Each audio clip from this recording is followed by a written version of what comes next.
Bueno, como les había comentado anteriormente, en el derecho penal la ley es la única fuente directa de conocimiento. Esto quiere decir que el ciudadano solamente puede ser castigado por aquello que está expresamente previsto en una norma penal escrita, aprobada por el órgano legislativo competente. Esta exclusividad no solamente es un formalismo exagerado, sino que más bien es una garantía esencial de seguridad jurídica. El ciudadano debe poder conocer antes de actuar cuáles son las conductas que están prohibidas y cuáles son las consecuencias jurídicas ante estas conductas que están prohibidas. La ley penal cumple una doble función fundamental dentro del sistema jurídico. En primer lugar, cumple una función de advertencia. La ley penal actúa como una notificación dirigida a todos los ciudadanos, informándoles qué conductas están prohibidas, qué penas se impondrán en caso de incumplimiento. Envía esta notificación sin importar a quién y sin distinción alguna. De esta manera, permite que las personas orienten su conducta conforme al derecho. En segundo lugar, cumple una función de garantía. La ley penal protege al individuo frente al poder punitivo del Estado, ya que impide que se sancione a una persona por hechos que no están expresamente tipificados en la ley. El Estado solamente puede castigar dentro de los límites estrictos que la ley impone. Y esta doble función se resume en el principio clásico del derecho penal de nullum crimen nulla poena sin ley.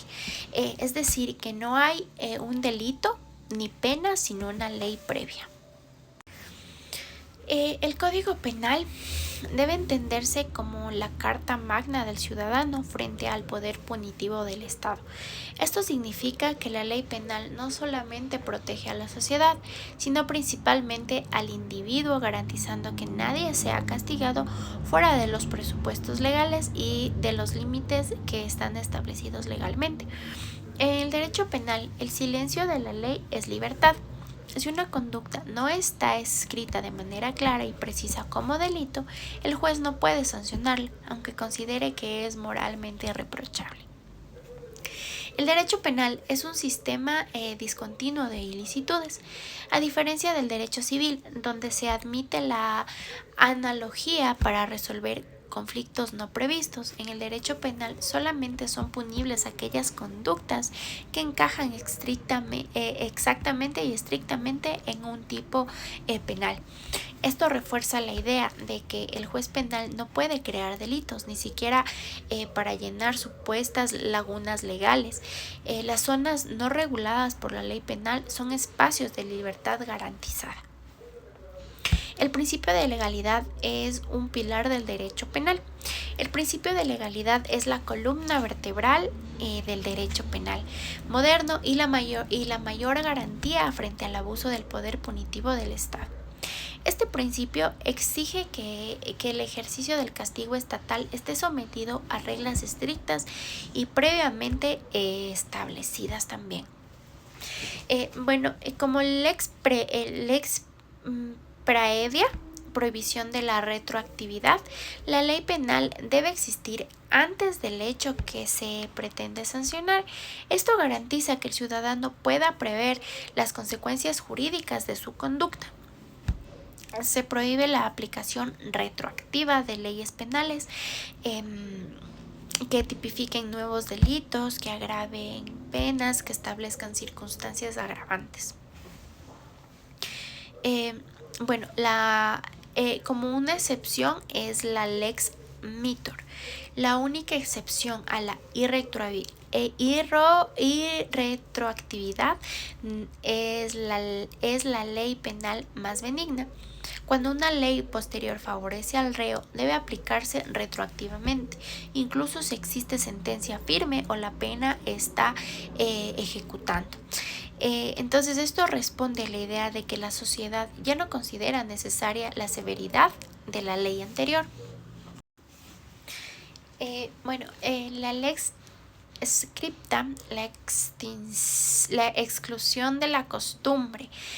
El principio de legalidad exige que la ley penal sea escrita. La costumbre no puede crear delitos ni penas porque carece de la precisión y de la certeza necesaria en materia penal.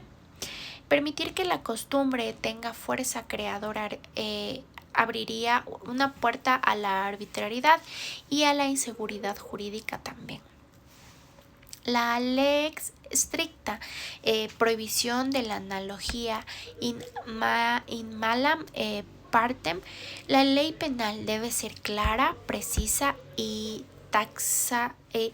taxativa.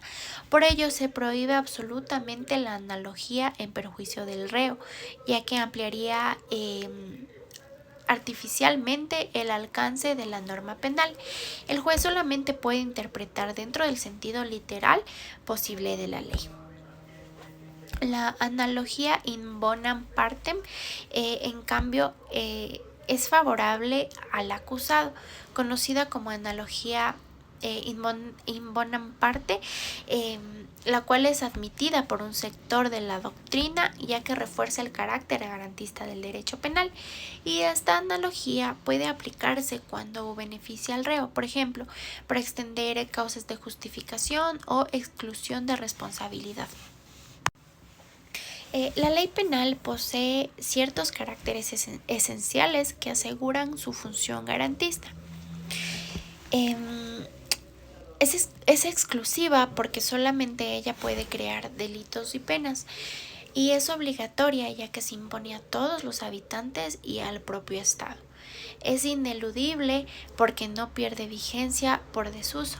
Es igualitaria porque no admite privilegios personales, y es constitucional porque debe respetar la Constitución y los tratados internacionales en cuanto a derechos humanos.